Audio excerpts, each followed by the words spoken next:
Indus delta इतना खूबसूरत इलाका था जिसमें पूरे साल के 10 महीने दरियाए सिंध का पानी बिना रोक टोक के चलता था। इसमें माहीगीरी के साथ साथ माल मवेशी और जो खेती बाड़ी थी वो बहुत ज़्यादा थी।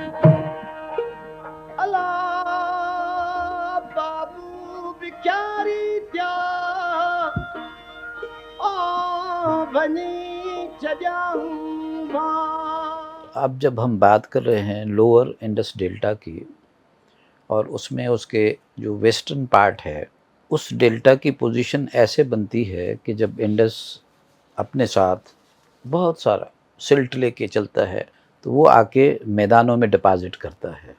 ऐसे समय में आपके लिए सबसे मुश्किल बात ये है कि आप अपने पोर्ट्स को स्टेबल कैसे रख सकें कि वो एक लंबे अरसे तक आपकी काम आता रहे।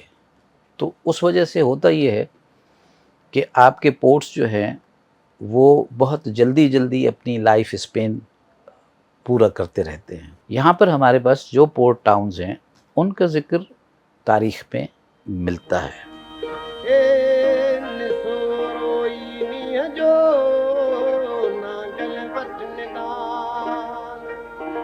ये जो फोर्ट्स हमें मिल रहे हैं, there are residential fortresses and there are trading fortresses and plus security के लिए भी हैं।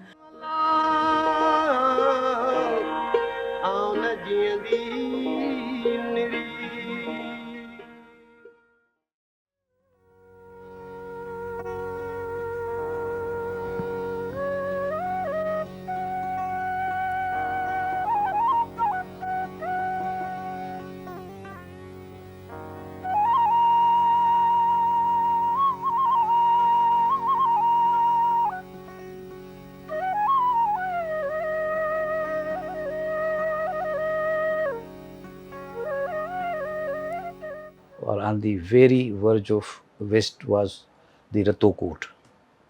अब रत्तोकोट का नाम, रत्तोकोट जो है वो उसका डिस्क्रिप्टिव नाम है।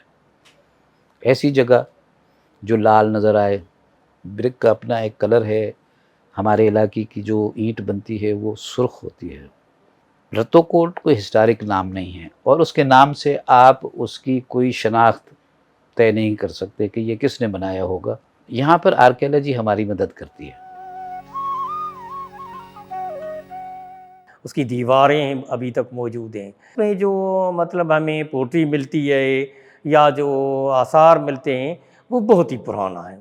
It is Sasanian time period pottery से जो हमें पता चला, plus the architecture of the fortress tells us that is one of the fortresses of Sasanian time period जिसके इतने टावर्स थे।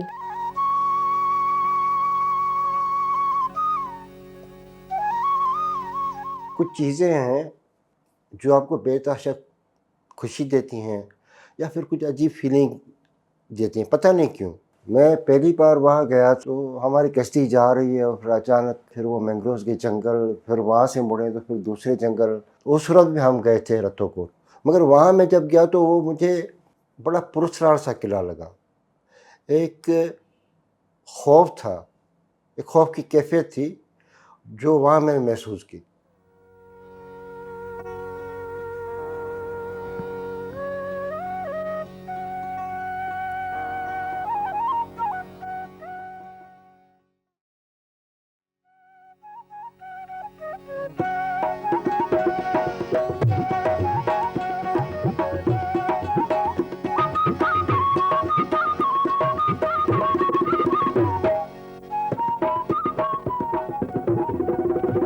भंभौर जो है वो क़दामत के लिहाज से बहुत ही कदीम इलाका और शहर है, क्योंकि यहाँ उसका ज़िक्र जो मिलता है शुरू का वो बारबारी खान के नाम से मिलता है। वो एक बहुत ही मशहूर इलाका था जहाँ पर दुनिया के जहाज़रानी होती थी, दुनिया के मतलब जहाज़ यहाँ आया करते थे और यहाँ से जाया करते थे। Bhambhore is a very unique port. यहाँ पर आपको देवनागरी स्क्रिप्ट्स भी मिले हैं, यहाँ आपको चाइनीज़ पॉटरी भी मिली है, यहाँ आपको ब्लैक पॉटरी भी मिली हुई है। Bhambhore is a kind of hub जो उस ज़माने में समरकंद से ट्रेड हो रही है या इंडियन ओशन के थ्रू जो भी ट्रेड हो रही है। इवन हमें ड्यूरिंग एक्सकेवेशन यहाँ जो रोड मिले हैं जो फाइंड आउट हैं उसमें रोमन पत्थर यूज़ हुआ है। सो यू कैन इमेजिन कि जब आपको इतने एविडेंसेस किसी साइट से मिल रहे हैं, so it is not an ordinary site. Throughout our excavation we can not say कि अच्छा ये वही दीबल है जो मोहम्मद बिन कासिम ने एक्सप्लोर किया था, या ये वो दीबल नहीं है। हम हाँ या नहीं के हवाले से कुछ सॉलिड कंक्लूजन नहीं दे सकते हैं, because they are few evidences जो मैच करते हैं, फ्यू एविडेंसेस ऐसे हैं जो क्लैश करते हैं। बम्बोर की कहानी हमारे एक लोक दास्तान के साथ चलती है, सस्सी पुन्नू की कहानी है।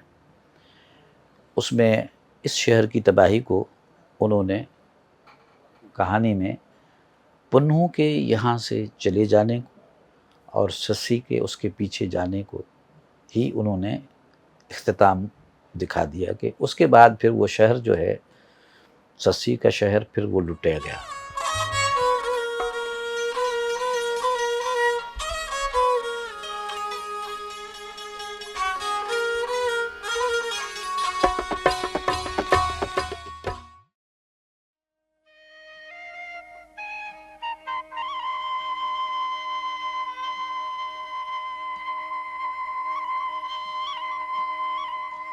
भंबोर से जुनूब में 6 मील दूर एक और जगह नज़र आ गई जिसमें आसार थे। उनमें एक्सटेंसिव सेटलमेंट्स थी, अर्बन आसार थे कि जनाब आपके पास एक फोर्ट्रेस है, आपके पास एक जामा मस्जिद है, बड़ी मस्जिद है जिसमें आप 1000 से ज़्यादा नमाजी नमाज़ पढ़ सकते हैं। और फिर वहाँ पर बहुत ही आला तरीके की कार्विंग की हुई कैलीग्राफी मिलती है, नॉटेड कूफ़ी, बहुत उम्दा तरीके से वो बनी हुई और अपने दौर की, अपने वक्त की 13वीं सदी की वो निशानदेही कर रही है। और उसके बाद वहाँ पर एक किल्न के आसार मिलते हैं, बड़ी किल्न है। इसका मतलब है कि वो आप वहाँ पर बड़े पैमाने पे ईंटें बना रहे होंगे, ज़रूफ़ बना रहे होंगे। उससे एक चीज़ पता चलती है कि वहाँ पर बड़े पैमाने पे तामीरात हुई हैं। और हमें जाम जस्करन के गोठ की साइट से 13वीं सदी के बाद का मटेरियल नहीं मिल रहा। ये साइट बिल्कुल कवर हो जाती है पानी से तो 1-2 घंटे के बाद। तो it took us some time to go into the depth कि ये क्या है। For many months we visited that site and we saw कि जब वो सिल्ट पीछे जाती है तो दे वर आउटलाइन ऑफ फोर्ट्रेस और काइंड ऑफ अ फोर्ट्रेस। उस वक्त हमें कंफर्म नहीं था, तो फिर हम लोगों ने उसके ऊपर काम शुरू किया और that was very exciting because it was not in any of the historical sources. Even Ibn Battuta भी नहीं बता रहा कुछ।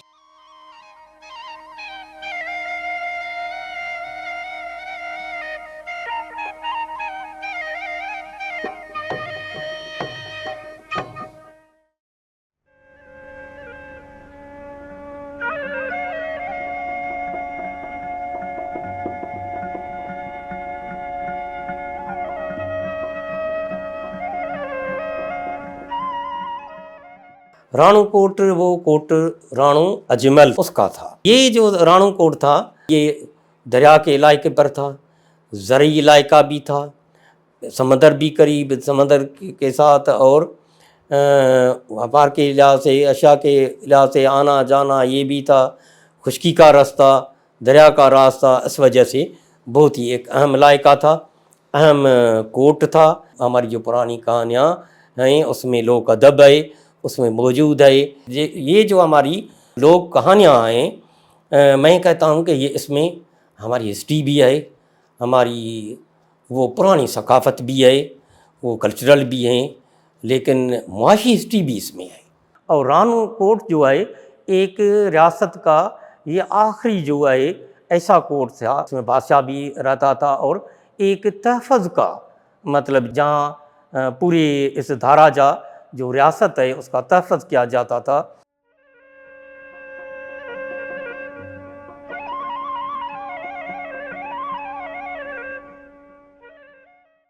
और ये राणो कोट के मुतल्लिक ये ज़िक्र चले हैं कि ये 18वीं सदी तक ज़ेरे इस्तेमाल रहा, जिन पर हमला कल्हड़ों के ज़माने में हुआ है। तो उसके बाद वो सेटलमेंट भी बिल्कुल ही तबाह हो गई है।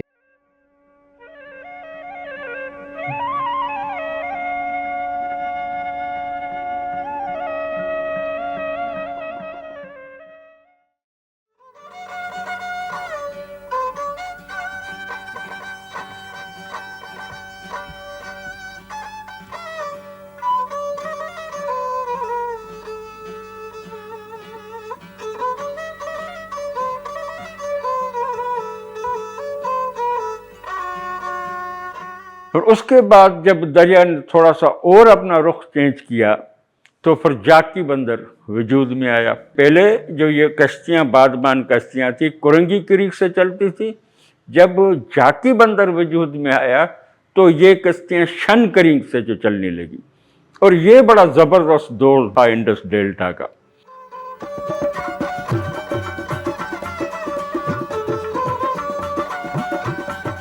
उसको अभी जाकी बंदर भी कहते हैं, जूना शाह भी कहते हैं, जांकी बंदर भी कहते हैं, जाकी बंदर भी कहते हैं, लेकिन असल में लाहिरी बंदर है। लाहिरी बंदर, उसको लाड़ी बंदर भी कहते हैं, यानी सिंध के लाड़ का लायका जो है, ये पूरा लायका लाड़ है, उसका भी कहते हैं।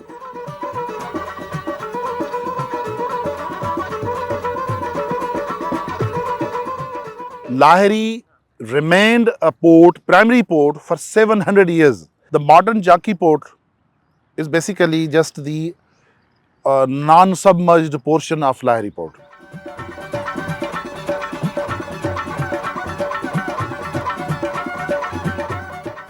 वहाँ पर हमेशा सल्तनत का यानी सेंट्रल गवर्नमेंट का कंट्रोल रहा।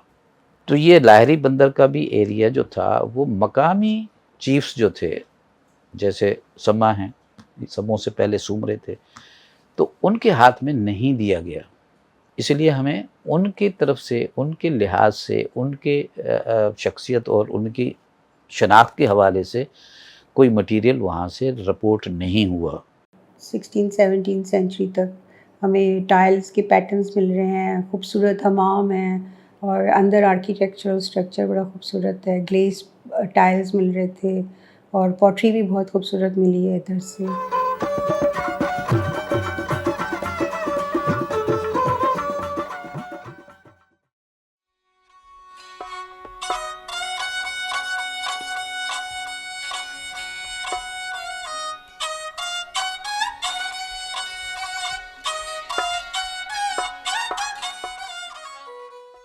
समंदर बढ़ गया है, रतोकोट समंदर के पानी में घेरा हुआ है, लाहिरी बंदर समंदर के पानी में घेरा हुआ है, समंदर का पानी आ गया है, उसकी क्लाइमेट चेंज हो गई है, उसकी आबहवा चेंज हो गई है।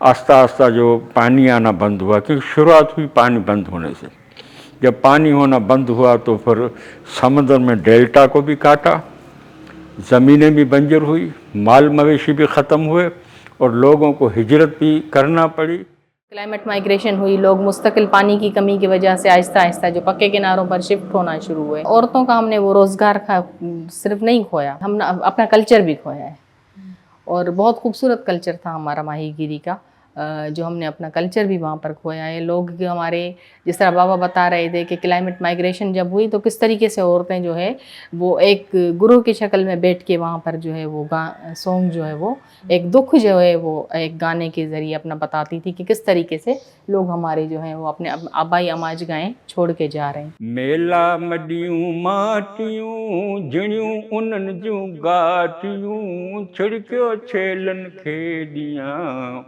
मारू लॾे से दूर विया। समंदर राइज कर रहा है ना, बढ़ रहा है, तो उससे आसार कदीमा का जो यकीनन वो बिल्कुल वनिष्ठ हो जाएंगी, ख़त्म हो जाएंगी सारी, क्योंकि जो हम अपने मादी को नहीं बचा सकते, अपने रिसोर्स को नहीं बचा सकते, तो आप क्या कर सकते हैं?